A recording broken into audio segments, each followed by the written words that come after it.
The Declaration of Independence. In Congress, July 4th, 1776. The unanimous declaration of the 13 United States of America. When, in the course of human events, it becomes necessary for one people to dissolve the political bands which have connected them with another, and to assume among the powers of the earth the separate and equal station to which the laws of nature and of nature's God entitle them, a decent respect to the opinions of mankind requires that they should declare the causes which impel them to the separation. We hold these truths to be self-evident, that all men are created equal, that they are endowed by their Creator with certain unalienable rights, that among these are life, liberty, and the pursuit of happiness, that to secure these rights, governments are instituted among men, deriving their just powers from the consent of the governed, that whenever any form of government becomes destructive of these ends, it is the right of the people to alter or to abolish it, and to institute new government, laying its foundation on such principles, and organizing its powers in such form as to them shall seem most likely to affect their safety and happiness. Prudence, indeed, will dictate that governments long established should not be changed for light and transient causes. And accordingly, all experience hath shown that mankind are more disposed to suffer while evils are sufferable, than to right themselves by abolishing the forms to which they are accustomed. But when a long train of abuses and usurpations, pursuing invariably the same object, evinces a design to reduce them under absolute despotism, it is their right, it is their duty to throw off such government, and to provide new guards for their future security. Such has been the patient sufferance of these colonies, and such is now the necessity which constrains them to alter their former systems of government. The history of the present King of Great Britain is a history of repeated injuries and usurpations, all having in direct object the establishment of an absolute tyranny over these states. To prove this, let facts be submitted to a candid world. He has refused his assent to laws, the most wholesome and necessary for the public good. He has forbidden his governors to pass laws of immediate and pressing importance, unless suspended in their operation till his assent should be obtained, and when so suspended, he has utterly neglected to attend to them. He has refused to pass other laws for the accommodation of large districts of people, unless those people would relinquish the right of representation in the legislature, a right inestimable to them and formidable to tyrants only. He has called together legislative bodies at places unusual, uncomfortable, and distant from the depository of their public records, for the sole purpose of fatiguing them into compliance with his measures. He has dissolved representative houses repeatedly for opposing with manly firmness his invasions on the rights of the people. He has refused for a long time after such dissolutions to cause others to be elected, whereby the legislative powers, incapable of annihilation, have returned to the people at large for their exercise, the state remaining in the meantime exposed to all the dangers of invasion from without and convulsions within.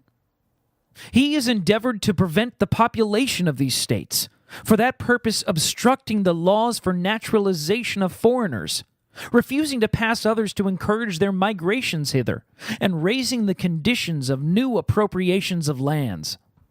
He's obstructed the administration of justice by refusing his assent to laws for establishing judiciary powers.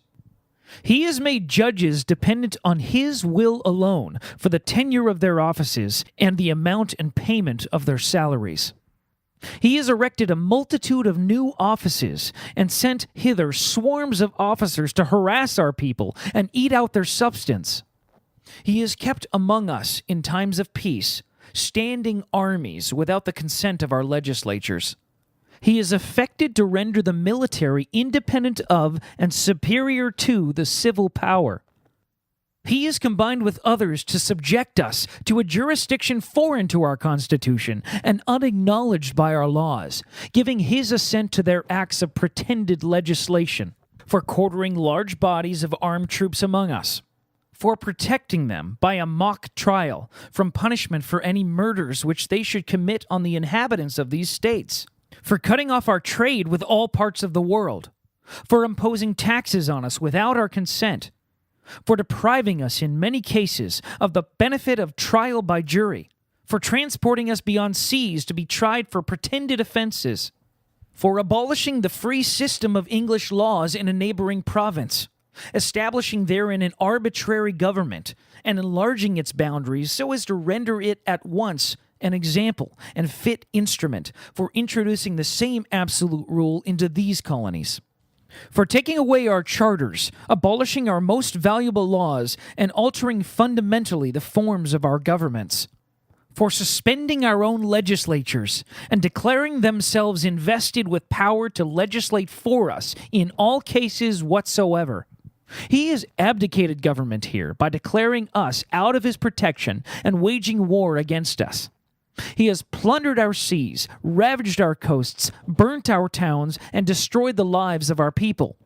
He is at this time transporting large armies of foreign mercenaries to complete the works of death, desolation, and tyranny, already begun with circumstances of cruelty and perfidy, scarcely paralleled in the most barbarous ages, and totally unworthy the head of a civilized nation.